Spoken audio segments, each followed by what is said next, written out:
Succeed is an incredible guest. His name is David Fradin. Let me tell you a bit about him. David was classically trained as a HP product manager and was then recruited by Apple to bring the first hard disk drive on a PC to market, and later became the Apple business unit manager at the same level as Steve Jobs. Rest in peace. He is the author of Building Insanely Great Products and Organizing and Managing Insanely Great Products, and widely published Successful Product Design and Management, all available on Amazon. And actually, I did listen to the book Building Insanely Great Products as an audio book. And here's the book cover. Definitely check that out. He has trained companies like Cisco on these topics worldwide. His mission is to help products succeed. And most importantly for today, welcome to the show, David. Glad to be with you. So you have had an incredible journey, and I think our audience is going to learn a ton from your experience, from your background, and things of that nature. I read a little bit about the bio, but I would love for you to give it a bit more color to kind of your background and kind of the beginning of your journey. How much time do we have? We have 60 minutes, but we will talk about this for a short while because I want to jump into all the lessons and stuff like that so we can deliver a ton of value to our audience. Yeah, I started in aeronautical technology at Cass Tech High School in Detroit, Michigan, which was an honors high school, and then went on to the University of Michigan to major in aerospace engineering. And when I got there, even though I had my private pilot's license through in part due to the Civil Air Patrol, and also due to working 9 hours for every 1 hour of flying time at a submarine sandwich shop, I was shocked that the University of Michigan did not have a flying club. So I started it, and it's still going now over 50 years later. It's trained over 5,000 pilots. Many of them are airline pilots, including the head of the Blue Angels. Wow. And we set it up with a set of values, a purpose, and a mission, which I have since learned through all of my studies in the 50 years since, that when you start a company, you got to start it with a set of values and a mission or a purpose or a reason or a vision, because without which you lose your way over time in terms of all of your decision making, and eventually the organization or the company goes out of business.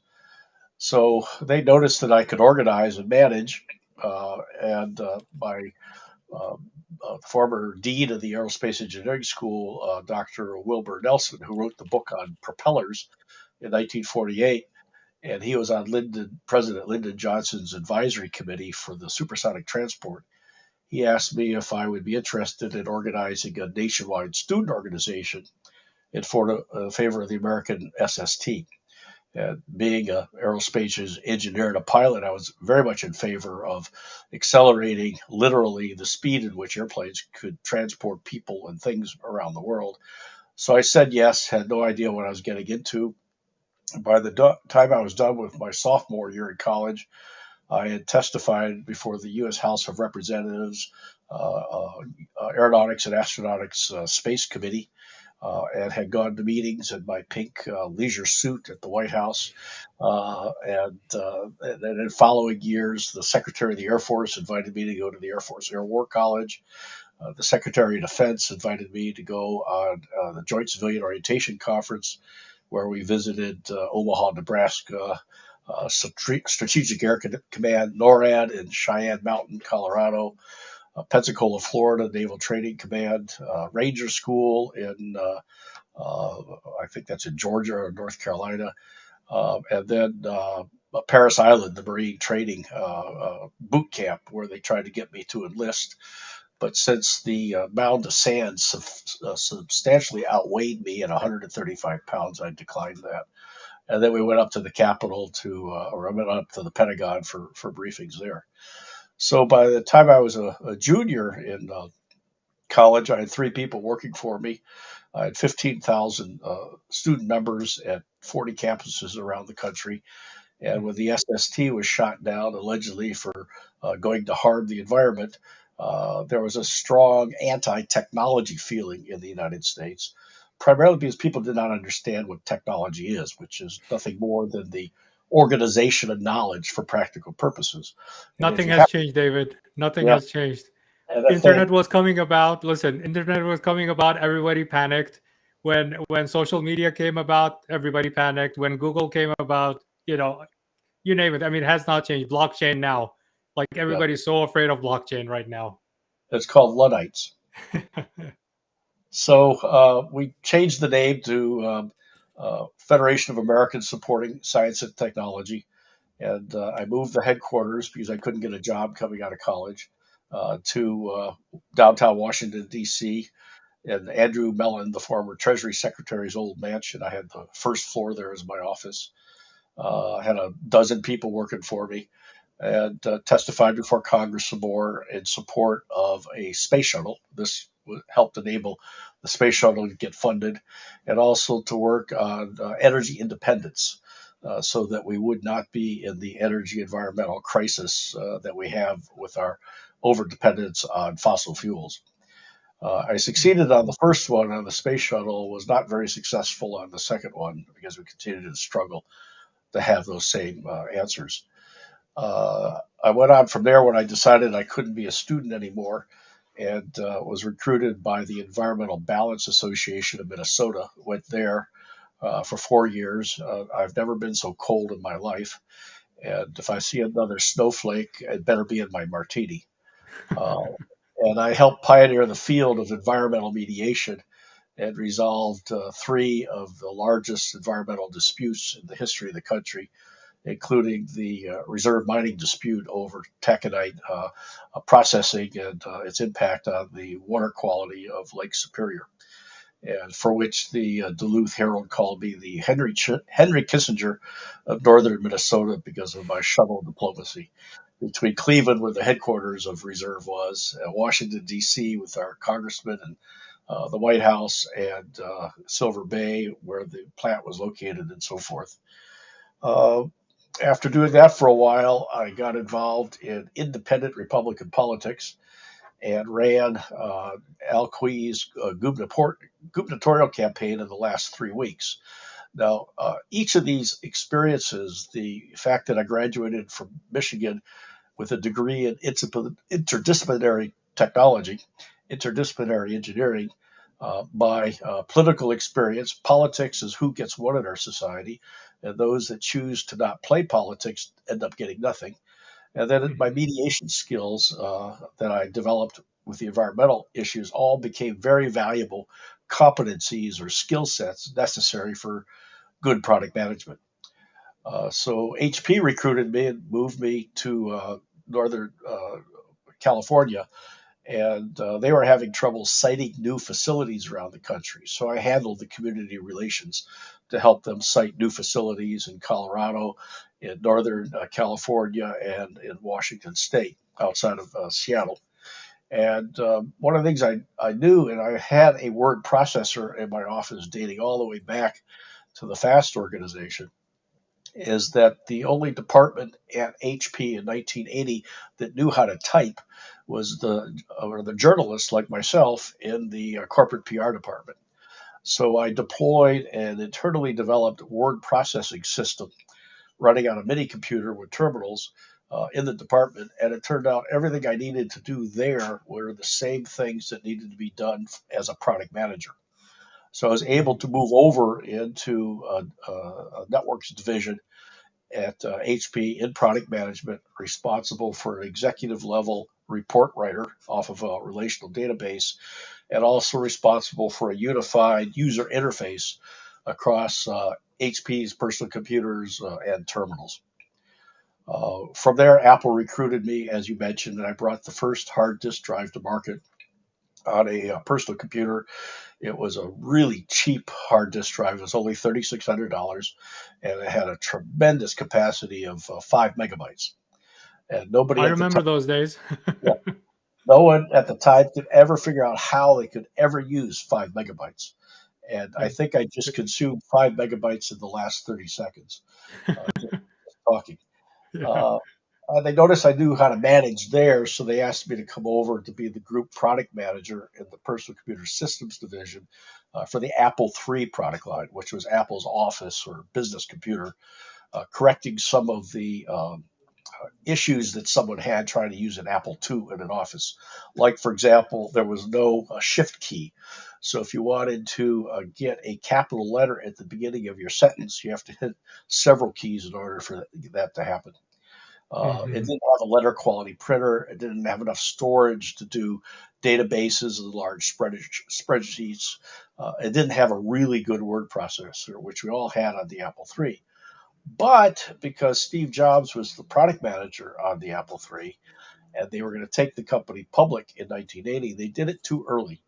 And the Apple III would generally show up on the dealer's doorstep dead on arrival. And it turned out that not enough quality assurance testing had occurred, such that in the shipment of the product, the chips on the motherboard would work their way loose. And they found that if you just picked it up, it didn't have a fan because Steve hated the noise for the fan, and I agree with him that. So if you picked it up and dropped it onto your desk from about a foot, it would reseat the chips and the thing would run smoothly.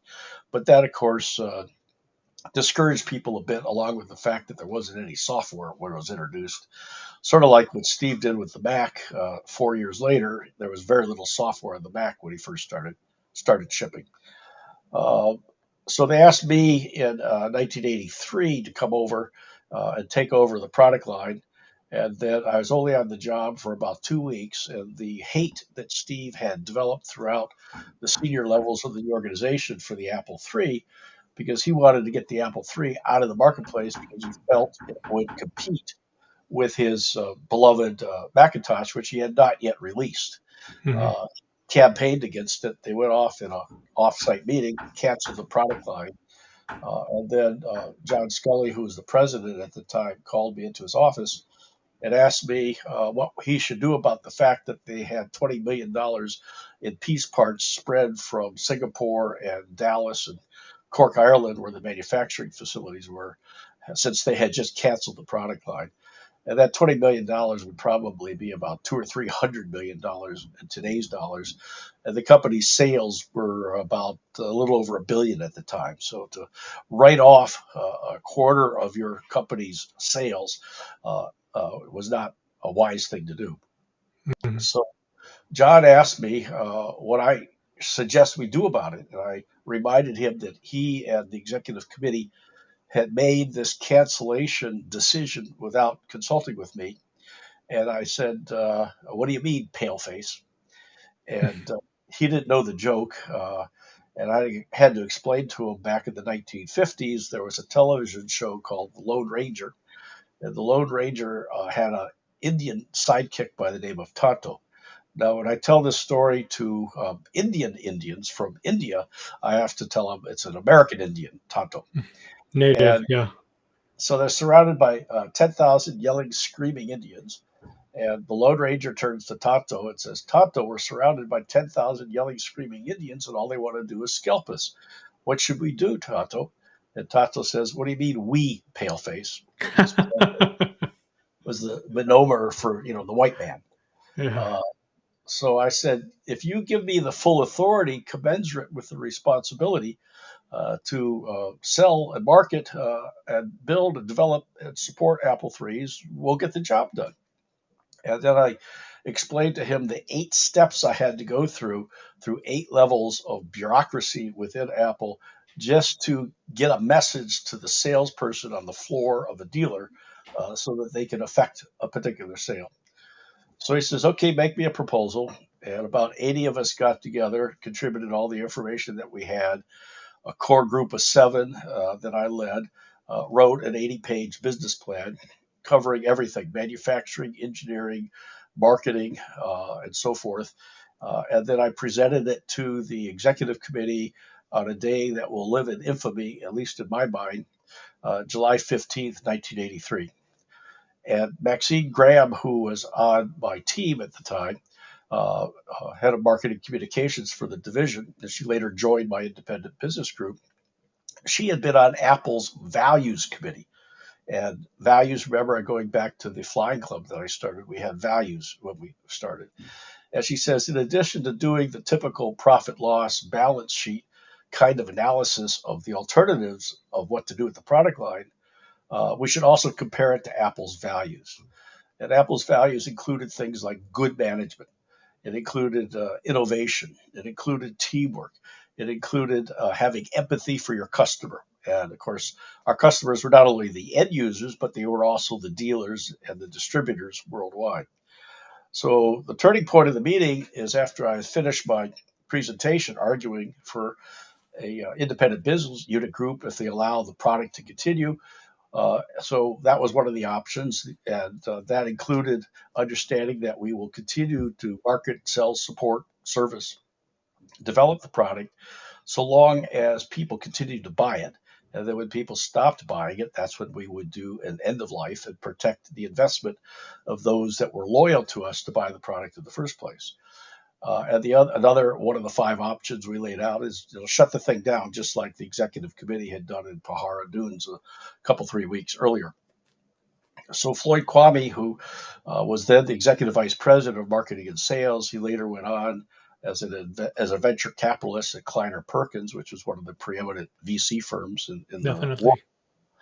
and later was a technology advisor to George W. Bush, President George W. Bush. So Floyd said to me, if we pick the option of shutting the product line down, or if we pick the option to let the market decide, and you get a call from a dealer, what would you say? I said, if you pick the option to let the market decide, I'll tell the dealer you continue to sell it, support it. We'll do the same until the market decides, because the market is much smarter than any of us. And for that matter, is a lot smarter than a lot of the MBAs at Apple at the time that were advocating to shut the product line down. I would tell them that and just continue marketing, selling it, developing it, and so supporting it. But if you make the decision to shut the product line down right now, I'll give the dealer your phone number, Floyd. And the executive committee laughed because they knew that that was directly conflicting with the values of good management, of empathy for the customer, of teamwork, of Mhm. entrepreneurship. And so then they asked me a week later if I would take over the product line. I did. They gave me $4 million as a budget. I could sign for up to $200,000 without anybody else asking any questions or co-signing on it. Hired 17 people. We went out, sold 25,000 Apple IIIs, generated about $600 million in profits, enough money Wow. to keep about 1,000 to 1,500 Apple employees employed. And then when the Apple II group decided they weren't going to have anything to do with the Apple III anymore, and we are only down to a couple thousand Apple IIIs, we decided to throw in the towel, canceled the product on the same day that the Apple IIc was introduced. So Wall Street would not notice. The stock price was not affected. And we converted, I handed off all 500 of my third-party developers and hardware developers to Guy Kawasaki on the Macintosh team, so that all the Very data, familiar with him. that people had developed on their Apple IIIs could be moved over to the Mac, and they wouldn't lose anything because the data was the most important thing. Yeah, I mean, one thing, David, with the history of like Apple, there's a huge myth about Apple, right? And I would like you to like shed some light on it. Um, most gurus and even experts think that Apple does not does not do any kind of market testing, anything like that. It's just it was always like Steve Jobs way or no way, right? And he wouldn't really care for any consumer opinion. And you just said that one of the values of Apple was being empathetic to the consumer. So, what's your thought on that? Like, what's your thought on that myth that Apple never tests any products with the consumers or does any kind of surveys or market research or anything like that?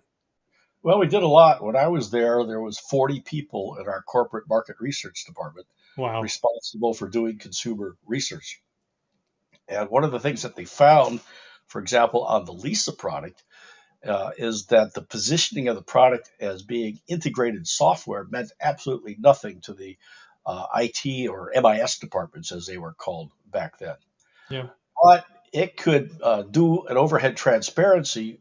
Anyone could do an overhead transparency, whereas before you had to go to a graphic department in your company and have them do your slides, do your overhead transparencies or your Yeah. 35 millimeter slides.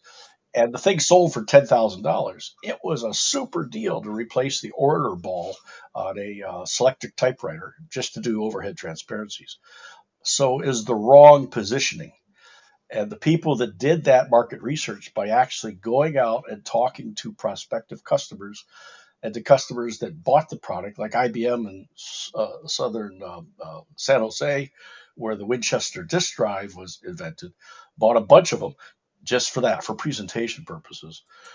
But the senior people of Apple, led by Steve Jobs, did not want to believe that. They thought they were smarter than what the market is. Uh, but Steve famously said, we can't ask a customer what they want or what they need. And he's right, because if you know what you want or what you need, you have completely figured out what it is the problem is that you have, and you have figured out the solution, and you have figured out how to properly articulate that solution. Most people can't do that, but they can tell you what their problems are. They can tell you what they do. And Steve was noticed hiding behind a bush in Palo Alto on University Avenue across the street from the Apple store at the time, just observing people lined up to get into the store to buy an iPhone. So he was a keen observer of human behavior. Another example of that is there's a story, I don't know if it's true or not, that that Henry Ford, the inventor of the mass-produced automobile, asked people in Dearborn, Michigan, would they like to have a car? And they said, of course, they had no idea what a car is. So why do I want a car? They said, I just want a faster horse. Well, if he had More just, horses. yeah, faster horses, Yeah. because they wanted to get from point A to point B faster. They wanted to move their materials on their horse-driven carts faster. Um, and with that in mind, then doing a mechanical horse, the Model T, made a whole lot of sense. Now, there's a corollary to that, and it's one of the big problems we have today with social media. Is it's all built on a computer science department notion of wisdom of the crowds coming out of Stanford. Yep. And early Google said that if more people click on this link than this link is more relevant and more salient, and therefore that's the proper answer. Completely, even to this day, ignoring for the fact that people are 10 times more prone to spread misinformation and lies and falsehoods than they are to spread the truth. Hmm. So it became a fabulous tool for Facebook, Twitter, and YouTube, and also Google to help spread lies and falsehoods, which the Russians picked up on in 2014. And a Russian general even presented a paper, you can find it on the internet, where he says, we have learned how to militarize the social media. And in fact, that's what they did in a number of elections from 2014 on, including our presidential election in 2016. So, in order to understand what it is that your customer wants to do, don't be like someone that goes into a nightclub and a fire starts, and try to exit the same door that everybody else is trying to exit at exactly the same time. That's an example of the wisdom of the crowds.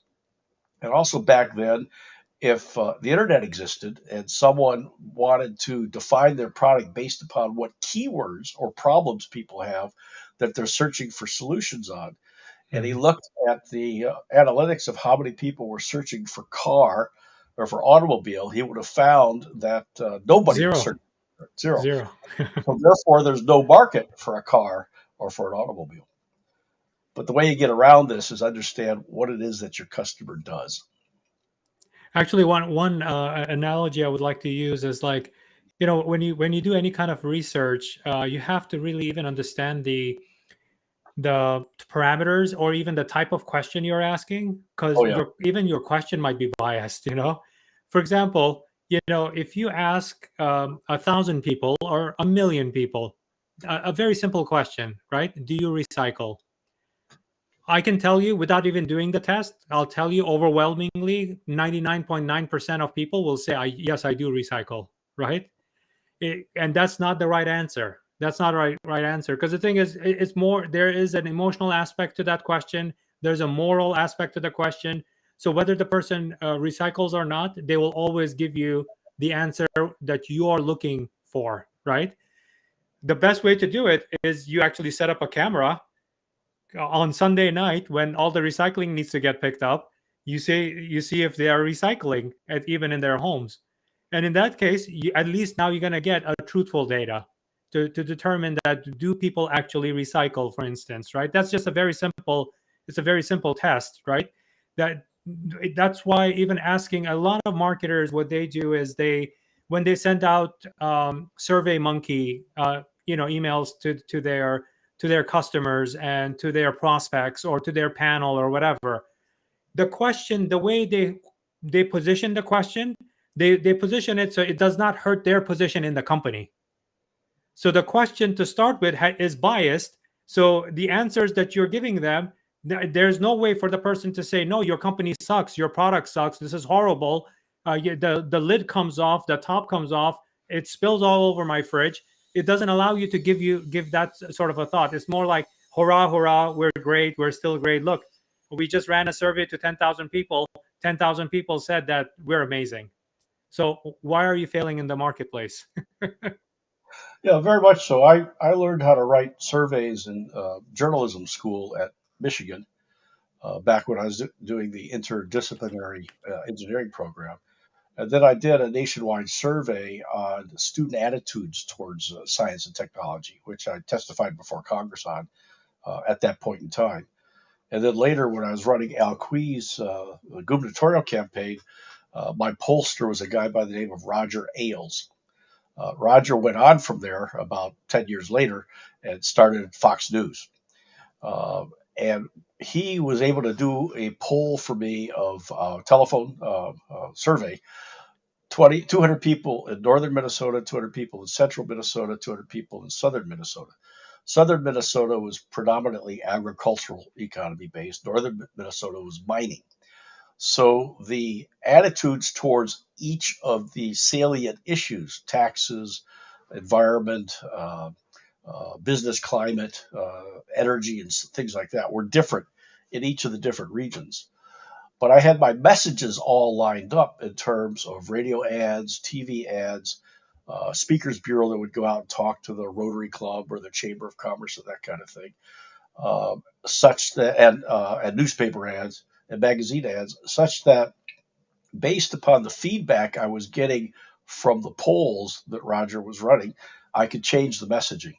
And when I took over with 3 weeks left to go in the campaign, we were 20 points behind and we won by 10 points.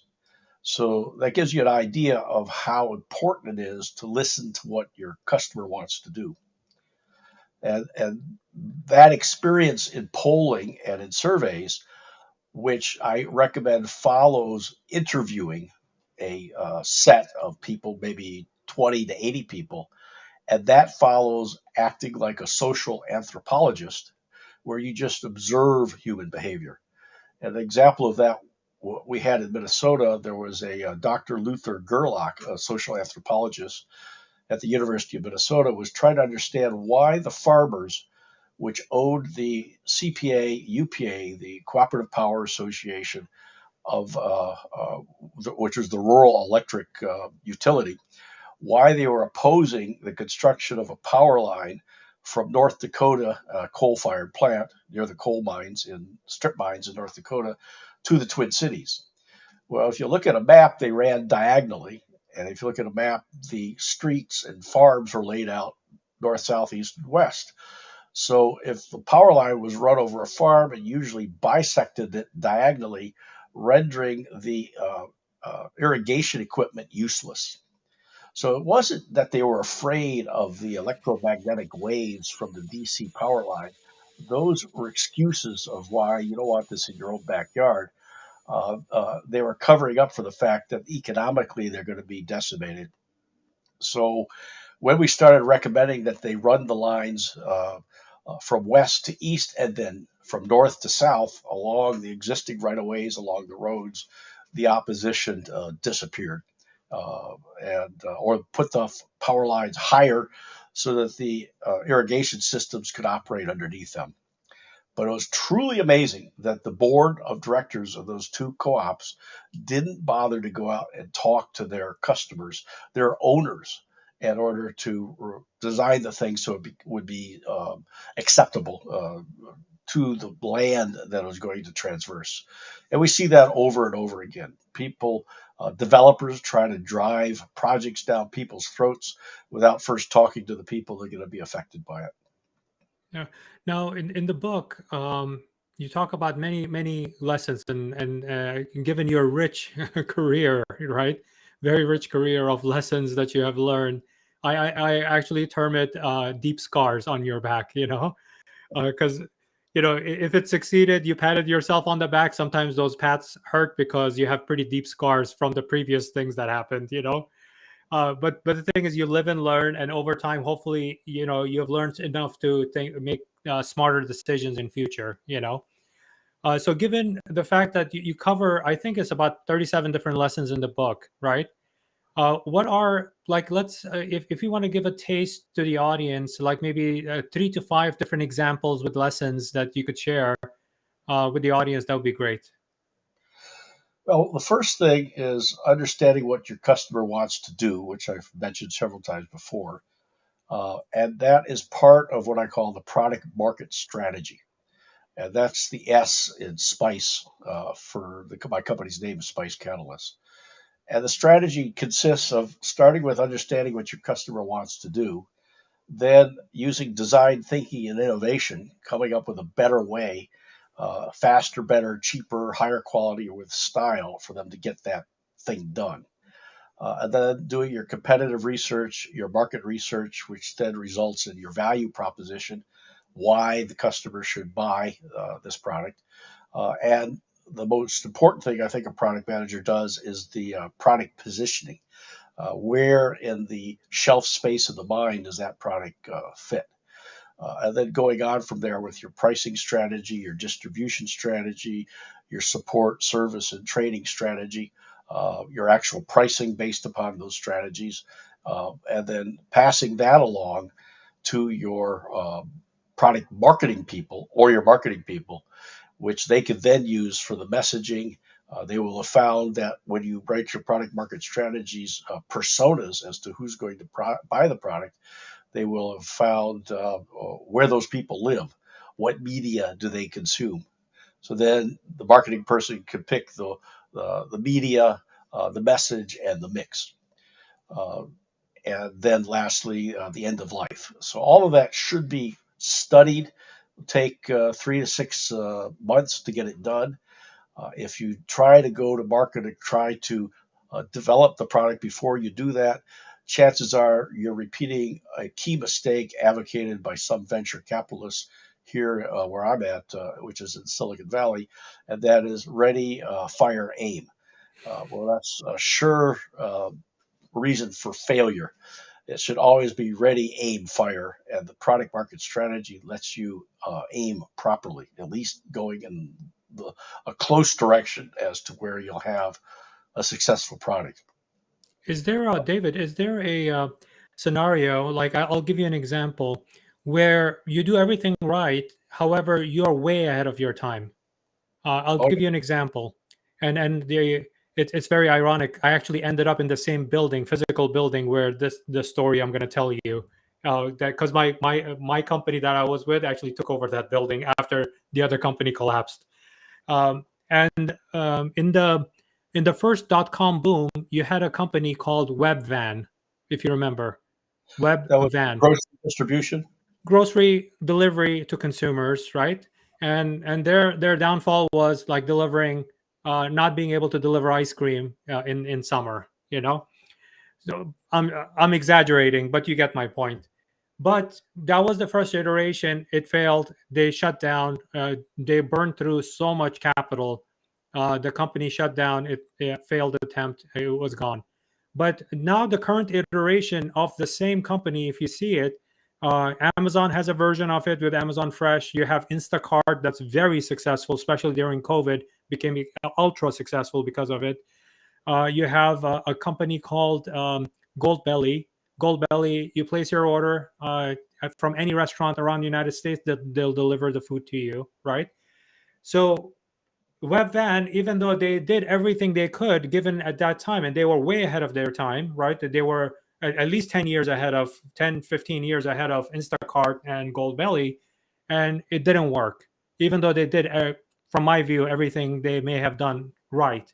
What are your thoughts on that? Like timing the market and understanding, is the market ready for this kind of an evolution?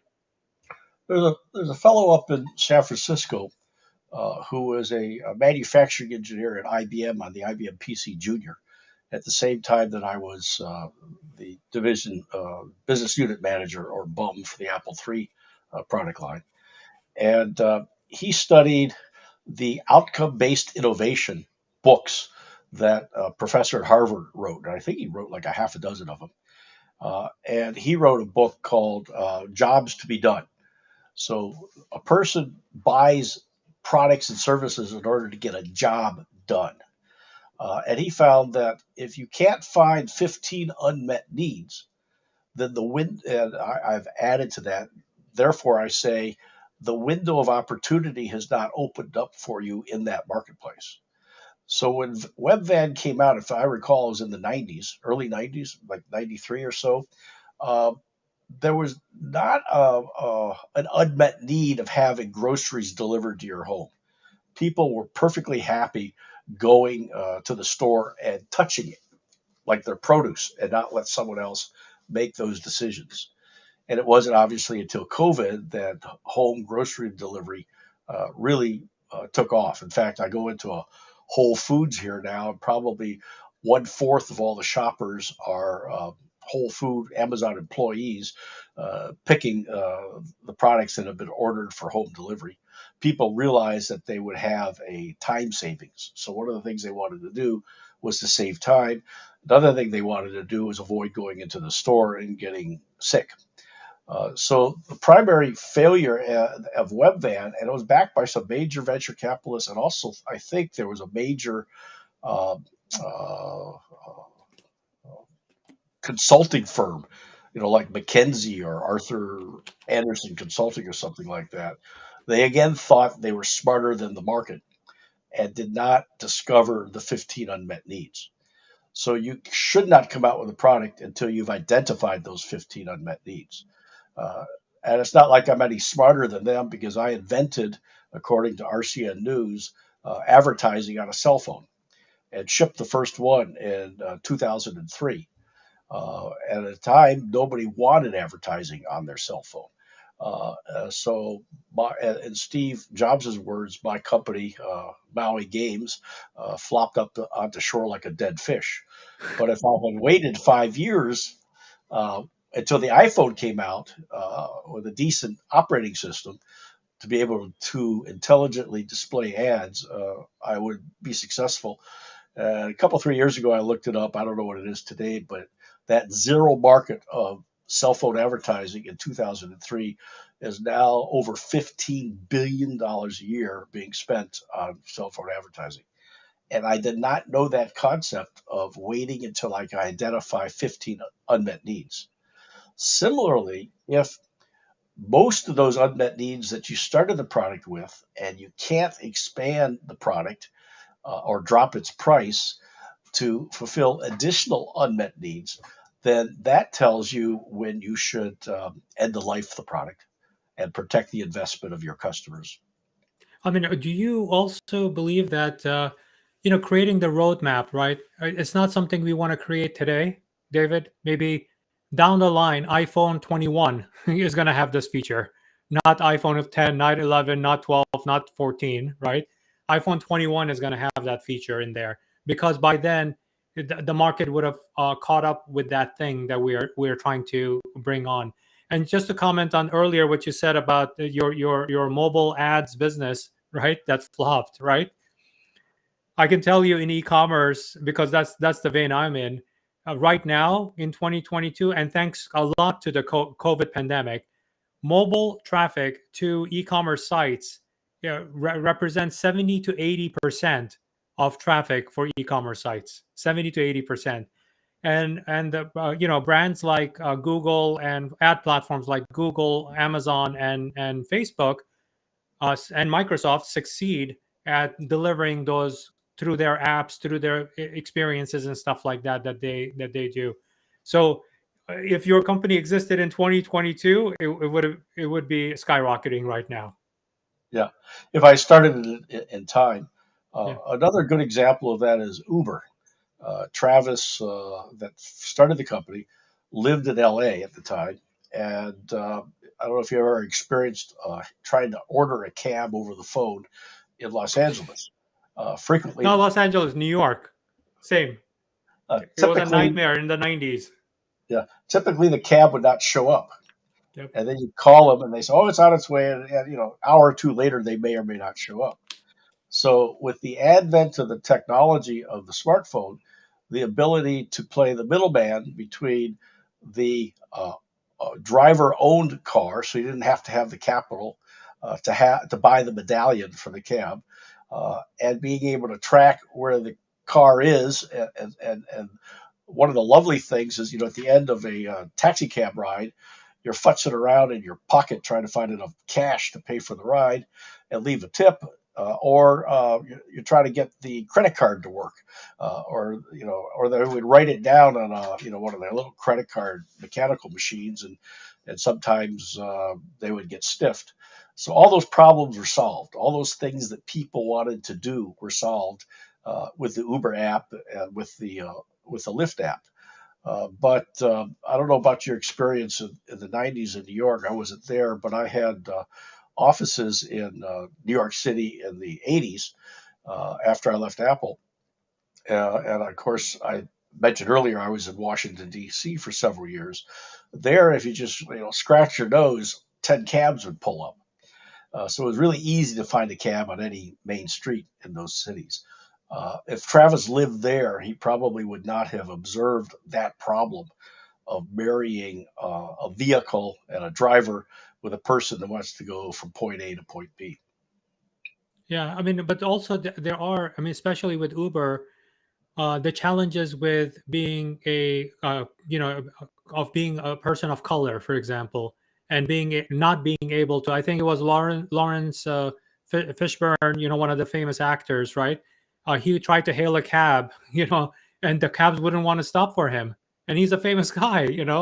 Yeah. I don't know if it was him or somebody else. I don't want to mix it up, but being a person of color, it would be very difficult. But when you're using an app, it's a lot easier because it's already prepaid. It's already, you're getting picked up from point A to get to point B.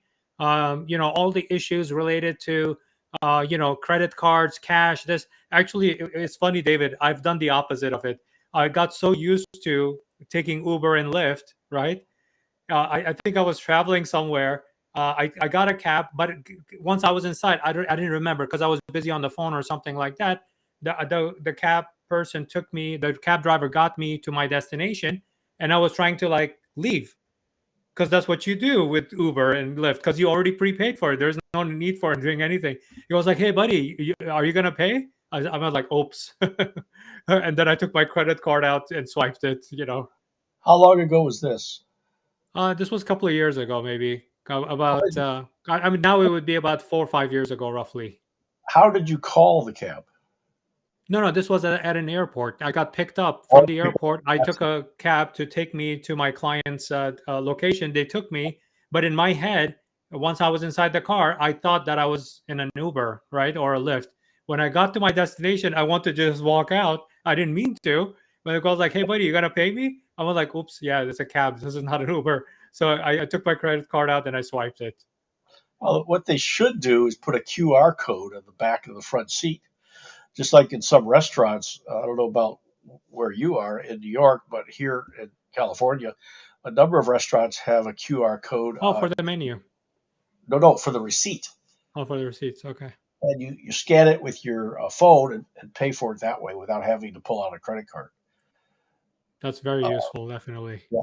And I've always wondered, one of these days I might look it up, is if the taxi cab industry has finally come out with an app like the Uber app or the Lyft app. Yeah, definitely.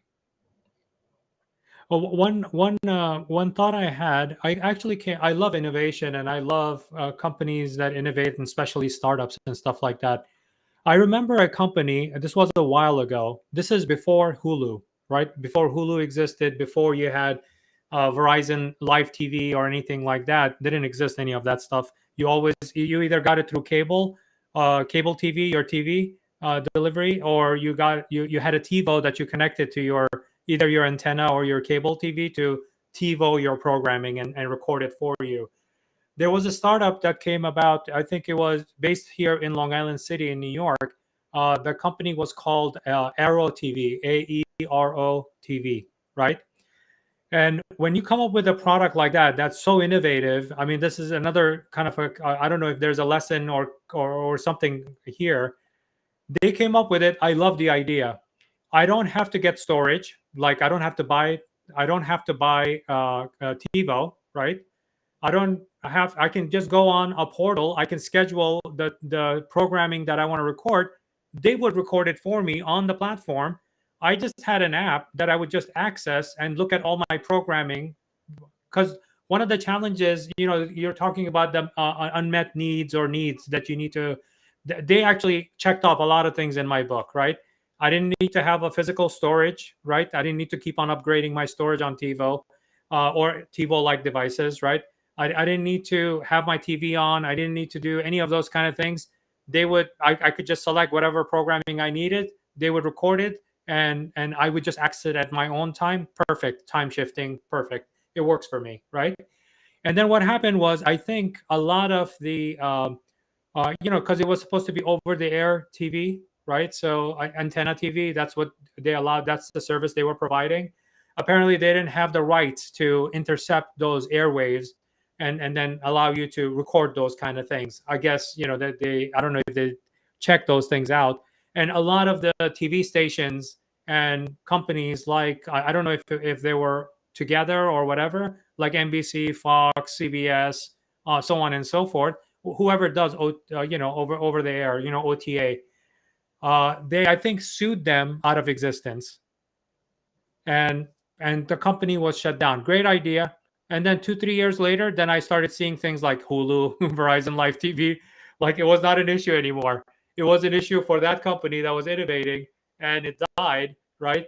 And then but they proved that there are consumers who are looking for that kind of service, and they were being successful at that time, right? And they were getting into other markets and stuff like that, and they were setting up these gigantic antennas that would consume the content and allow you to kind of store it on their end, and then you could watch it on your own time.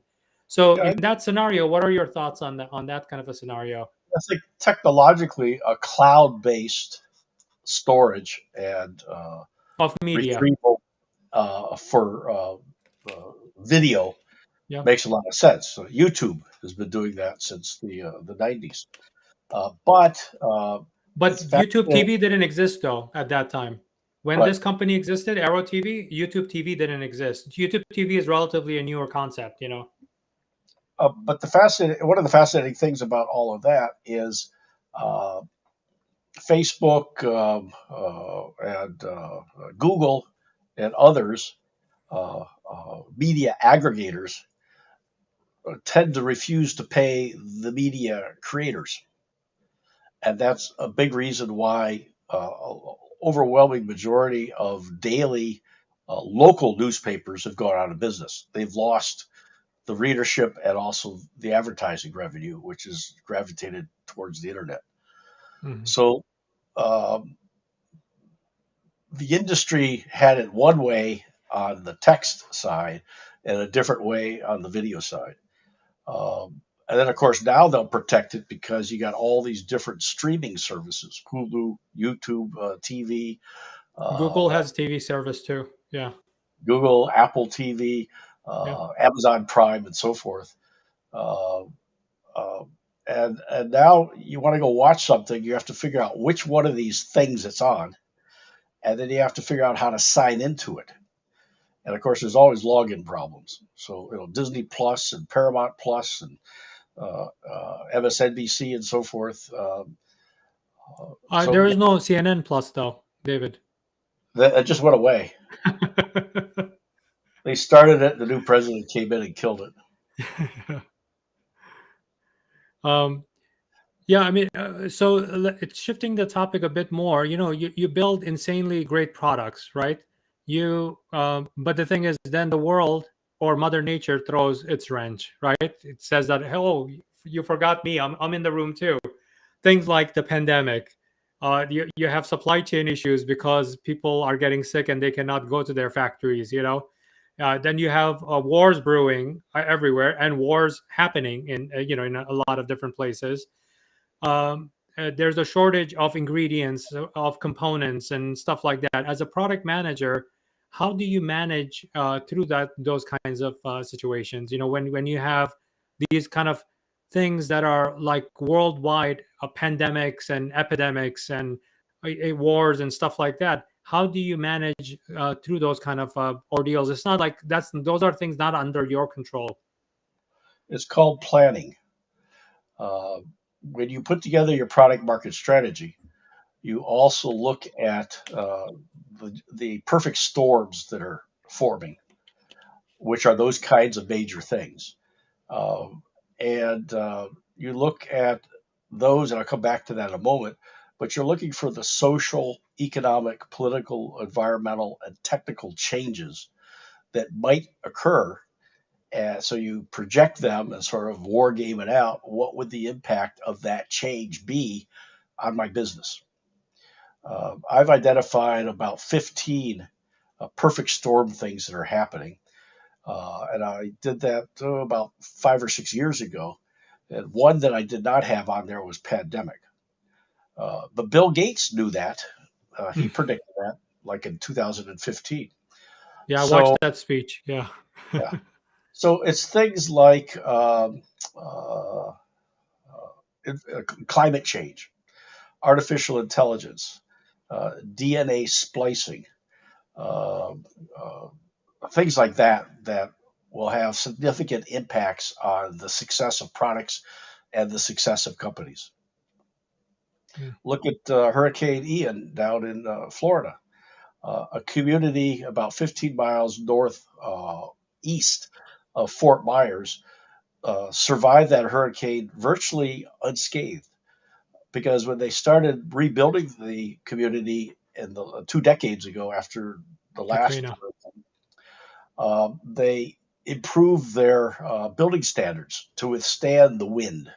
Now, they didn't have to deal with storm surge like Fort Myers Beach had to deal with. Um, and they put in solar. The entire community is powered by solar panels. So they planned ahead and they were virtually unscathed. And as Bill Maher said in his comedy on HBO Plus last week, he says, "All right, in Florida, who's in charge of the building standards?" Well, it turns out it was community by community. Not following building standards makes it cheaper to build the house. And then the rest of us, through our taxes, have to pick up the difference. Mm. Wow. Yeah, I mean, but if that's planning is one part of it, right? Especially if you've gone through the experience, like in the Florida example, right? But how do you anticipate certain things like, you know, I guess you can do planning of like different suppliers, right? If your suppliers and your resources, your entire dev team is in Ukraine, and Russia's telling the world that I'm not going to take over. I'm not taking over on Friday, and Saturday morning the war starts. I don't know if that was the timeline. To me, it seemed like it was right next day, basically. So in that kind of a scenario, because some businesses they don't do that. They focus on, oh, you know what? I'm very happy with my current supplier. That's the line you hear from them, right? And then what happens when that supplier has issues delivering the components, not because of war, it could be other reasons too. Maybe on their side, their supplier got pissed at them for some reason, and now you're stuck down the line. because you need to use that one component. What are your advice on that sort of a situation where, when, especially when you're product managing and you've managed one of the biggest projects in the world, especially with your Apple experience, how do you manage that? Do you keep one supplier, or how many suppliers did you have for the same component? Have you ever heard of Sir Arthur Clarke? Uh, Arthur Clarke, he was the author of the short story 2001, A Space Odyssey. oh, okay. Yeah, I was going through my brain and going like, that sounds very familiar to me. Yeah. And he invented the concept of a satellite in 1948, a science fiction writer. He wrote a series of 3 books around the Rama civilization called Rendezvous with Rama. And their home planet, I think, in his book failed. So they built 3 spaceships, which were cylinders that were rotating such 1G gravity was on the outside of the cylinder. And the entire civilization was within the cylinder. And so they built 3 of these, and all the critical systems on the Ramian spaceships were in threes. So the fuel cells were in threes, the water systems were in threes, the electrical systems, sewage systems, and so forth. Uh, the Apollo mission to the moon adopted that notion. So there was 3 fuel cells, 3 electrical systems, and so forth on the Apollo spacecraft, such that when, for example, Apollo 13 occurred and one of the fuel cells exploded, they had a primary fuel cell to keep them alive and a secondary fuel cell as an additional backup. So I always say, do things in threes, and that way you've got defense and depth, and you're more successful. Related to that, U.S. Culture is to only do things serially, one thing at a time. And we always get into trouble because we try something and it fails, and now we've missed the window for the market. The Japanese do things in series. In between my product management role for the hard disk drive and going over to the Apple III group, I was the mass storage planning manager for Apple. And there was 98 hard disk drive manufacturers at the time. And I talked to maybe about 20 or 30 of them. They would come in and present their wares. And I would say to them that I need a 3.5 inch format, because the Sony floppy drive that Steve picked for the Macintosh was 3.5 inches. And the reason he picked it is because if you put a 5.25 inch floppy in your pocket, it wouldn't fit It in your bends. shirt pocket. It would fit in your back pocket, and then you'd Yeah. forget it's there and sit on it, and all your data is destroyed. Yeah. But the width of a shirt pocket is 3.5 inches. So that's where that came from. What is it that people do? Um, the American manufacturers would come in with 5.5 inch, 3 3/4 inch, 3 inch, that kind of thing. I said, no, I want 3.5 inch. I don't want anything else. I want 3.5 inch. I remember one Japanese supplier, it might have been Sony, came in, who ended up getting the contract for the hard drive on the Macintosh Plus. They came in and they laid out on the table 3 inch, 3 1/4, 3.5, 3 3/4, 4, 4 1/4, 4.5, 4 3/4, and 5 inch hard drives, and said, "Which one do you want?" I said, "Do all of these work?" And they said, "Yes, they do." I kind of doubted that, but they were testing what the market wanted to do, and they would develop things in parallel, like Arthur C. Clarke's Robians. Do things in parallel. Therefore, when the window of opportunity opens up, you're going to be there with a product, or you're going to be there with a service. But if you don't, and you go serially, the chances are you're going to get into trouble. I just read today that Apple has certified 2 more suppliers from Vietnam. They now have 25 suppliers in Vietnam for Apple products. And as many people have read, they started manufacturing iPhones in India and in Brazil. So they're, as fast as they possibly can, are weaning themselves from the political instability that China may raise in the future. That's definitely smart thing to do. So, David, you have dropped so much knowledge here, especially with the history and the advice on product management. What is your number one, given your incredible career?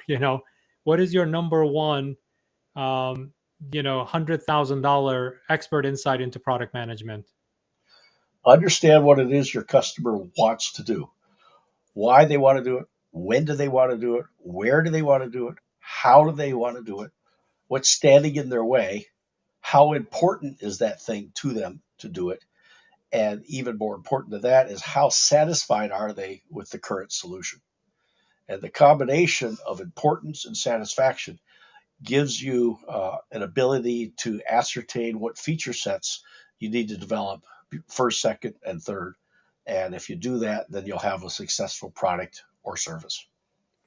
That's well said, David. I want to remind the audience to pick up this book, Building Insanely Great Products. It's available on Amazon.